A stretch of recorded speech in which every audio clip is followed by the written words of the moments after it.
Listen, it is a pleasure for me to bring somebody that I consider a real good friend, always represent this city, one of the greatest running backs ever do it. Get up for Brian Mitch.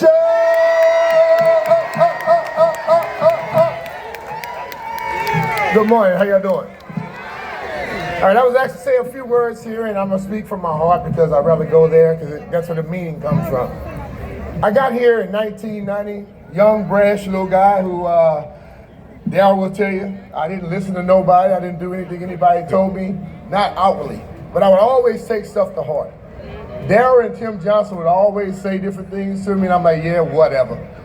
But I took those things in. And as I began to grow, I began to think about when I was a young man, I always looked at the people that my mom and dad smiled about. I had 4 brothers, 2 sisters, and not every one of those brothers and sisters were doing the right things. So when I see my mom and dad smile, I begin to do more of what those people were doing. I get to Washington, D.C., and I watch Darrell. I watch people like Ray Brown, doing the things that you're supposed to do. And I began to follow those leads. I don't tell them, I'm just imitating and trying to emulate what they're doing because if Coach Gibbs is happy about it, it must be something good.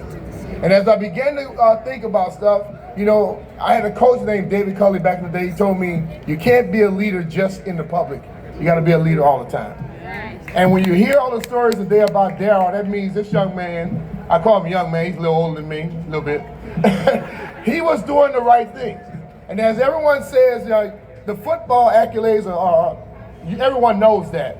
But what he became as a man, I think is more important than the football. Because when you begin to impact people and make, young, old, you make people begin to change their lives and begin to think they can do better, that's when you're doing the work of God in a sense. I was told at an early age, you go somewhere, you establish yourself, and people come visit you. You don't always have to move back home. You hear people say, when you gonna move back home? This is home for me. It's been home 41 years for him. I've been here for 34 years. And the way I look at it is you go somewhere and you try to show who you are. You take the upbringing of your mom and dad and the people around you, you go somewhere and you begin to do the things to make other people see what you're about. And I think Darrell has done that. I sit here now as a 56-year-old man and I still look at him and I'm amazed by the things you do, brother. I watch the people he impact. I watch the young kids that look up to him. And when you're 60-ish, I'm not gonna when you see little kids knowing who you are, it says a lot about you. That's right. Young kids today, they think the world started when they picked up their little Google. Right. They don't look beyond, they don't look at history, but they know about this man here. Amen. You know why? Because everyone is discussing it. You get Mitch to come up here and talk as eloquently as he did for Darrell. You know why? Because he's a great man. I look at his family. Jared is my buddy. He hasn't come back and seen me since we rode 50 miles on the bike, though. But I look at the family, and you see how happy they are. A lot of times you can tell about a man just by looking at his family. Right. See if they're smiling.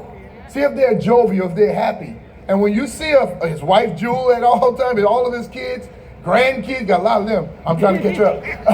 When you see all of that, you begin to know how good that man is. That's right. And Darrell, I'll tell you, like I said to you on the radio the other day, I thank you. Because the man I've become is because watching people like you, watching people like Ray, people like Monty, guys that I really look up to. Amen. My dad passed away after my first year in the league. And you begin to look for guidance. And you were one of those guys that helped guide me along the way. Hate when I cry in the public. I try to be tough all the time. But the whole thing is, bro, I love you. And I want you to keep doing the things you do because there's no Brian Mitchell, the complete man, without a Darrell Green. Thank y'all. Well said, B.